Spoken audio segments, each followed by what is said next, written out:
This video is brought to you by Squarespace, an all-in-one platform for building your brand and growing your business online. Hello, my name is Mina. Welcome to my channel, and if you're a returning viewer, you're probably wondering what this getup is. Honestly, I do try to dress a little bit like the topic at hand, but today we're going to be talking about quiet luxury and stealth wealth.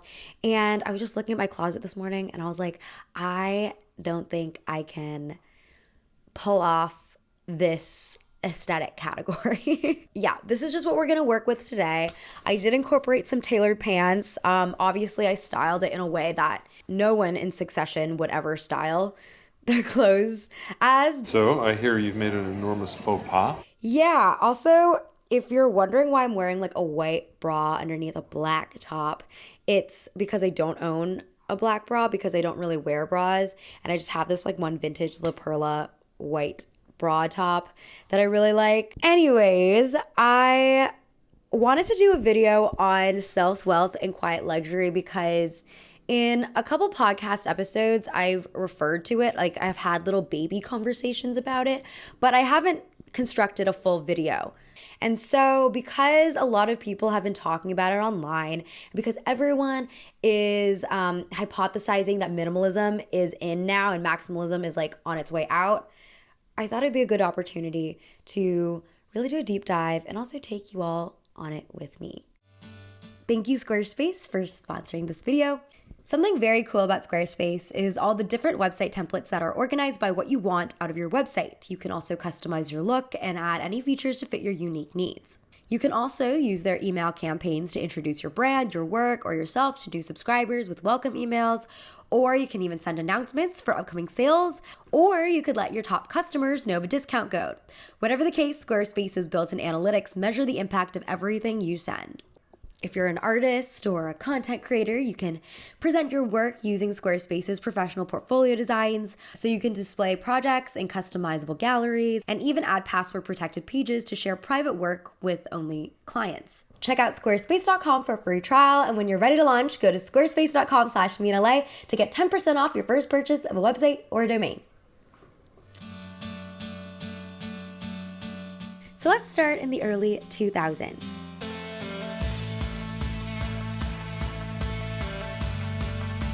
In the early 2000s, mainstream fashion trends of the time were all about bling, logos, bold colors, and maximal styling. Christina Binkley, who covers fashion for the Wall Street Journal, told Vox, "People were dripping in gold. There was bling on clothing, jewelry, accessories. Fashion had been really loud and it was a huge party." But then that shifted literally overnight. Lehman Brothers is going bankrupt. The signs were everywhere, but now it's official, we are in a recession. Challenging times ahead. The traditional definition of a recession is 2 quarters of economic contraction or lack of growth. The recession hit in 2008. Things pivoted. And even though members of the ultra wealthy class, their lifestyles didn't really change with the recession, they still opted to dress in less lavish ways because being loud and proud about how much money you had was particularly gauche when literally the rest of the world was suffering. Ron Frasch, who was president and chief merchandising officer of Saks Fifth Avenue in the late 2000s, noticed that the wealthiest shoppers still bought luxury goods during the recession, but there was pushback against items that had noticeable logos. And also, in the face of economic uncertainty, simplicity and neutrality became safer bets for designers. For example, Phoebe Philo, the creative director of Celine from 2008 to 2018, rose to fame for her understated but still expensive designs. Colors also reflected this new minimalism. In 2008, the colors black, gray, navy, and white dominated fashion shows more than ever. For those impacted by the recession, fast fashion and thrifting became major ways to look stylish while being on a budget. People wanted to dress cheaply, but they also didn't want to look cheap. So this is when the concept of high-low dressing became really trendy. And, I was really young during the recession. I wasn't super young. I was 10. I think I was 10 years old during the recession. And I was too young to recognize what was actually happening in the economy. But I will say that I really liked reading fashion magazines that my mom collected. And I remember that in these fashion magazines around like 2008, there were just so many articles and advice columns about how to mix and match like designer pieces with pieces from like H&M or Zara. In her book, Dress Code, Unlocking Fashion from the New Look to Millennial Pink, Elle Fashion Features director Veronique Hyland writes, High-Low became first a personal style directive and then more of an order for strivers. Millennial women who entered the workforce during recession were advised to mimic a proper professional appearance by mixing fast fashion items, often runway knockoffs, with investment pieces at a time when investments of all kinds felt precarious. Usually the investment pieces that these magazine articles would suggest you to buy were like bags or accessories like sunglasses or jewelry, because these items get the most wear and the most rotation in your day-to-day outfits. And 2008 wasn't actually the first time high-low dressing was introduced. In a 1974 essay called Recession Dressing, the fashion writer Kennedy Frazier wrote, "The old interest in the cautious principle of spending more on fewer clothes of better quality is back." In the years following the recession, startup companies embraced a minimal logo design. So Glossier and Warby Parker come to mind. The reason these companies in the 2010s leaned so much towards sans serif fonts and white space is because it was markedly different from the clunky logos of big corporations. Leo Wang, CEO of Buffy, a comforter startup, said, "That first generation of direct-to-consumer successes started in that post-recession moment. They were about value, honesty, transparency of economics, and getting a good deal. All of that felt front of mind for customers. Corporate America had swindled them." So nowadays, I definitely feel the whole minimal graphic design has kind of teetered out because Gen Z prefers like curvier, fun, bubblier type of graphic design in their products. And part of that is definitely because, graphic design trends come and go. But also what I've noticed is that a lot of major companies like Coca-Cola or Pepsi or, these like big corporations that have been big for a long time that used to have this very clunky graphic design and clunky logos, they have all simplified their designs to match like these millennial startup companies. And therefore, that entire design aesthetic has kind of just become washed and untrustworthy. As of now, the current economic situation in the U.S. is a little dire. As I've said, we've kind of been in this impending recession era for a while now, but also like companies are scaling back. People are getting laid off in mass. Housing prices are becoming more and more unaffordable, and the writers are on strike. So things are just not looking very good. At the same time, the pendulum seems to be swinging back towards minimalism. For example, during the award show season earlier this year, fans noticed a lack of jewelry on the red carpet. More specifically, a lot of celebs were missing necklaces while wearing low neckline dresses that seemed to scream for a necklace. Trend forecaster Delaney Bryant suggested that this was all intentional, predicting that it was actually a sign of economic downturn, hence the term recession core coming up as a trend. Other TikTok trend predictions anticipate a move towards bigger bags, fewer accessories, outfit repeating, and androgyny, alongside messy hair and makeup that exude utilitarian practicality. The trend of de-influencing, aka sharing overhyped products you don't think are worth the money, also speaks to a recession core mindset. You don't need this product from Amazon. This is so unnecessary. Trend forecasters are expecting the resin jewelry and checkerboard prints of the past few years to phase out, while versatile and minimalist brands like The Row and Kate are expected to attract more and more fans. And as I said, over the last few years, but especially in the last couple months, we've seen these terms like quiet luxury and stealth wealth and old money get tossed around. These are all supposed designations for how rich people dress. Quiet luxury and stealth wealth especially get kind of used interchangeably. Though Laura Jackson and Joy Montgomery define quiet luxury as more of an aesthetic category. They write for Vogue, quiet luxury is a low-key approach to luxury. It's less austere than minimalism, but more polished than normcore. It's Sienna Miller in Anatomy of a Scandal meets off-duty Olsen twins. It's a battered Hermes Kelly bag or a Max Mara investment coat thrown over an ancient pair of vintage jeans. Ava Wiseman defined stealth wealth for The Guardian by focusing on specific materials and small details on clothes. She writes, "Stealth wealth is the name given to the clothes worn by the extremely rich. Very fine wools in navy or gray, oversized coats, tiny handbags, whites so bright they're almost blue, 1,000 shades of camel, a whole caravan of them, a palette that whispers taste with a little lisp. Logos are replaced with secret codes, a clever little stitch at the hem, or a hoodie made of cashmere. So it seems like quiet luxury is a casual, effortless style that's expensive. It is more like an aesthetic category, while stealth wealth is a more purposeful initiative to portray wealth through like secret clothing codes. Again, I don't want to get too caught up in those definitions because they're pretty much used interchangeably again, and there is a lot of overlap between the two. Old money, on the other hand, which I've done a whole video on, is a distilled version of preppy fashion. It's a Pinterest aesthetic that takes influence from country club outfits, Riviera vacation wardrobes, and Upper East Side private school uniforms. The talented Mr. Ripley, vintage Ralph Lauren ads, and old Hollywood icons like Grace Kelly and Audrey Hepburn seem ever present on the mood boards.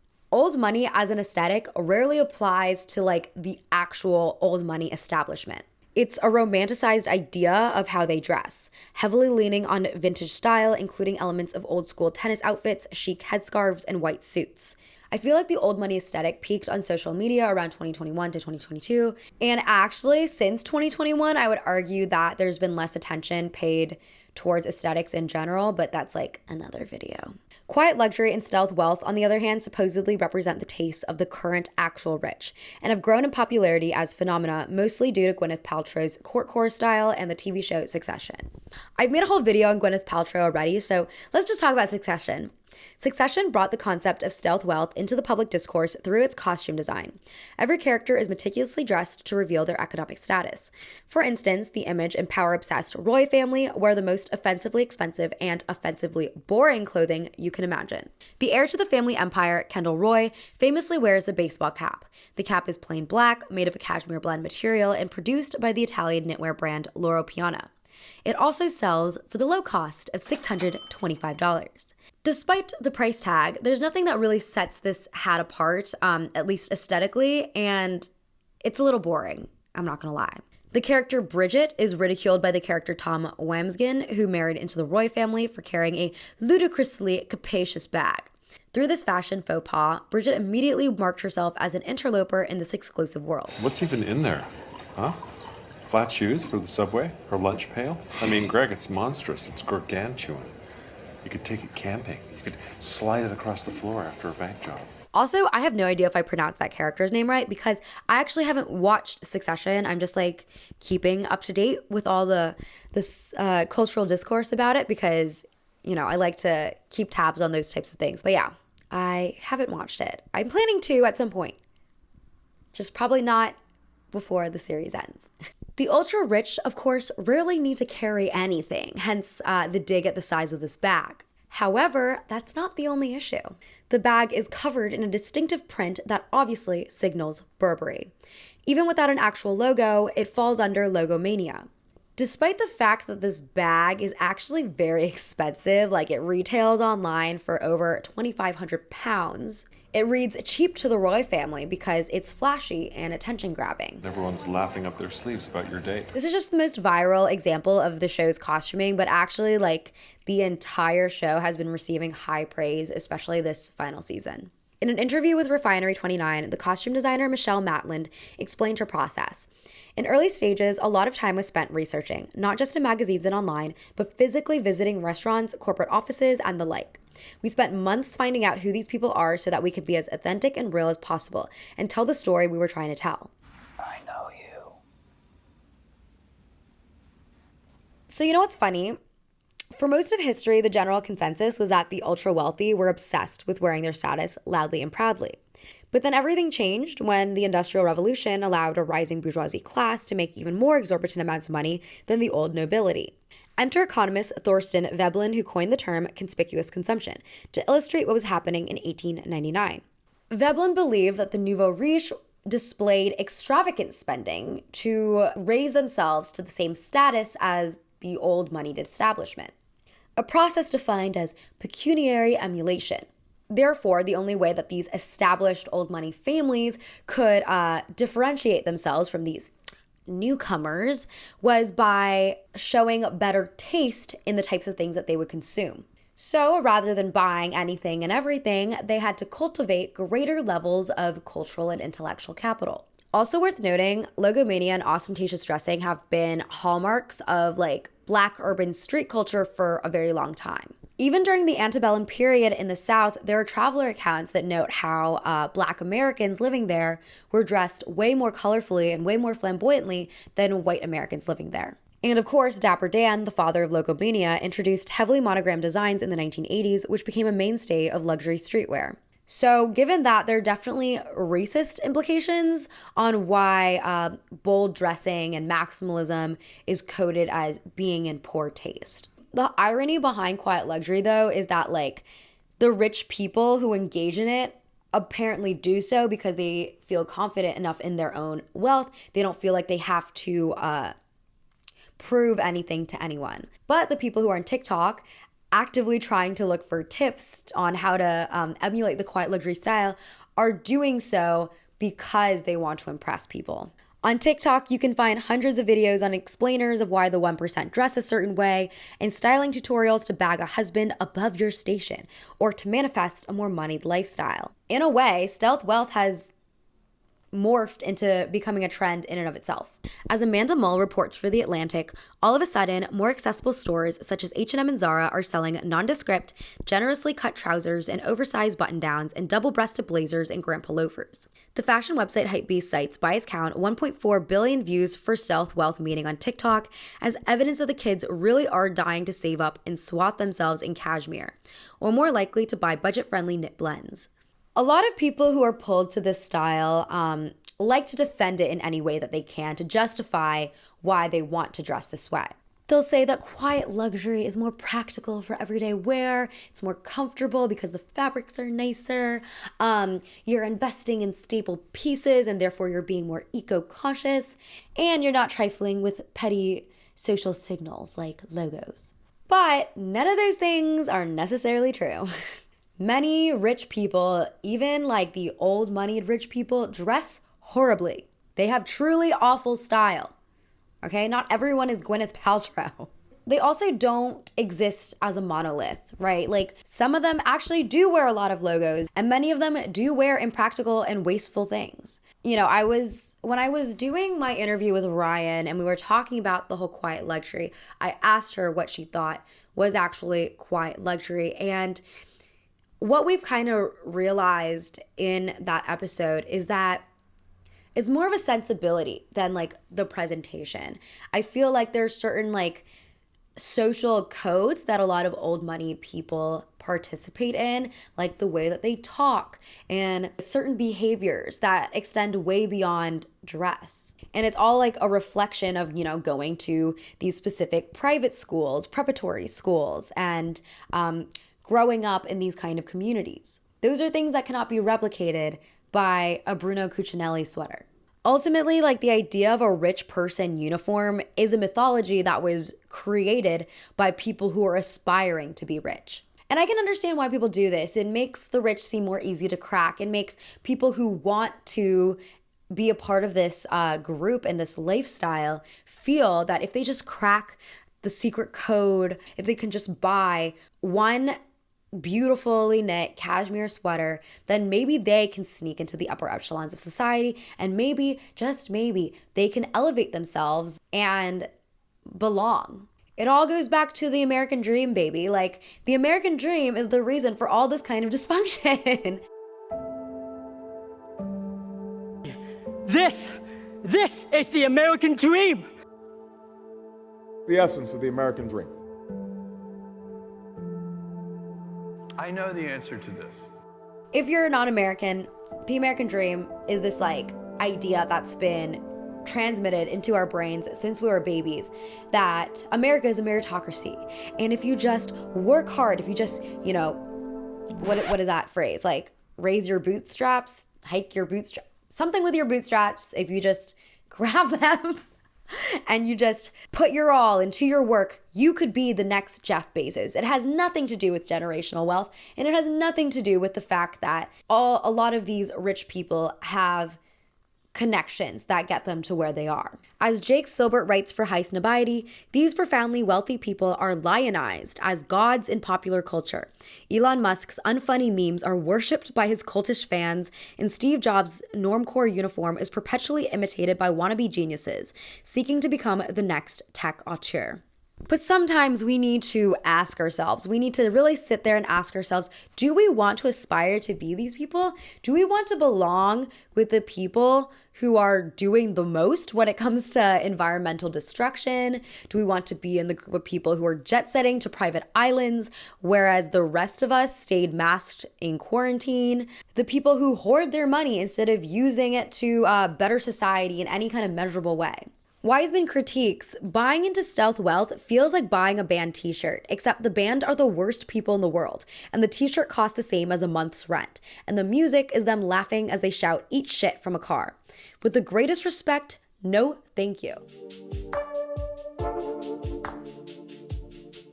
So we've talked about 2008 and we've talked about the impending recession, and I feel like if we look at both of these moments in a vacuum, it's easy to come to the conclusion that recessions lead to minimalism, but that's not always the case. For instance, when we had a baby recession during quarantine, people were all about DIY maximalism in 2020 as a form of escapism and as crafting grew in popularity.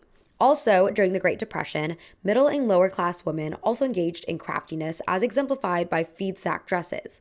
If you don't know what a feed sack dress is, these are dresses that are literally made of the fabric sacks that were used to package shipped commodities like flour and animal feed. Rural women started making garments out of the leftover sack to be thrifty throughout the early 20th century.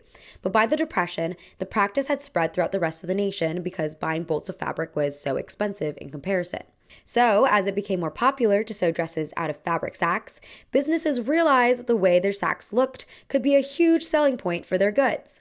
Companies like Gingham Girl Flour packaged their goods in dress quality fabric and used its sacks as a selling point. Trade organizations also sponsored feed sack shows, and manufacturers even went so far as to hire designers to make sure that the prints and patterns on these feed sacks were fashionable and desirable to modern day women. So if you look at some photos of feed sack dresses, some of them are actually quite maximal with stylish prints.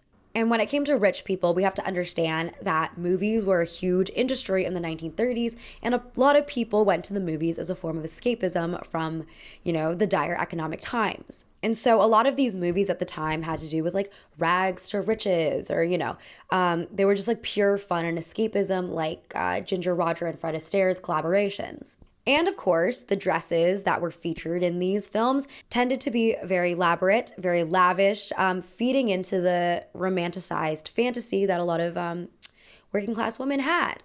And because fashion trends have always had this kind of close relationship with movies, but especially in the early 20th century, some of the fashion trends of the 1930s were pretty maximalist. However, I have to add that in real life, the rich were still throwing lavish parties and balls as a way to lighten the mood, rocking expensive fur coats and whatnot. And working class people were stunned to see these real life maximalist displays of wealth, which led to a lot of class conflict, especially in the form of violent worker strikes and a push for unionization.